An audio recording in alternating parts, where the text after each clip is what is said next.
Hi, this is Anna Hackman Green Talk, and today we're going to talk about buckwheat. I decided to grow it this year because I read that it was a great ground cover, so I figured I'd also harvest it as well. And I grew it in about a 10 by 10 foot plot. This is what it looks like when it's harvested. It's brown, as you can see, and this is actually what you're seeing is the hull. Inside the hull is actually the buckwheat. And I had no idea what to do with it. I couldn't understand why it was brown. I was used to buckwheat being kind of a tan color.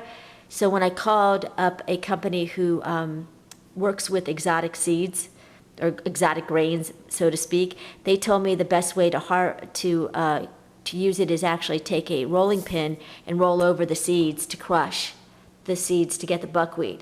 But he also suggested that I mill it, which I have a miller, and sift out the hull if I wanted to. Otherwise, it really wouldn't be much harm. But I wanted you to notice this. I'm hoping I'm going to get a piece of this. I just lost it. You see the green right there? I'm not sure if you could see it. Right there's the green. That's an immature seed. It's right here as well. And I waited till the buckwheat was about 95% dark to harvest it. Some people say 75%, but I wanted to get as much seed as I could. And consequently, probably a lot of seed fell to the ground, and now I have another string of buckwheat growing in the ground right now. It is a great green manure. It adds a lot of fertility to the soil. But like I said, I also grew it to seed. Some people don't do that. They just, the minute it goes to seed, they whack it down and put it into the soil.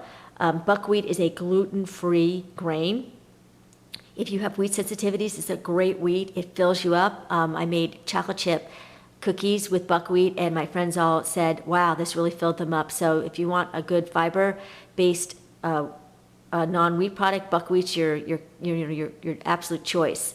Now I wanted to show you this 10 by 10 plot that I grew. I grew all of this plus this more, and I have to still window it, which means I have to get out these little pieces here. I don't know if you could see them.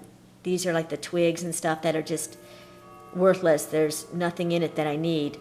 There goes my grandfather clock.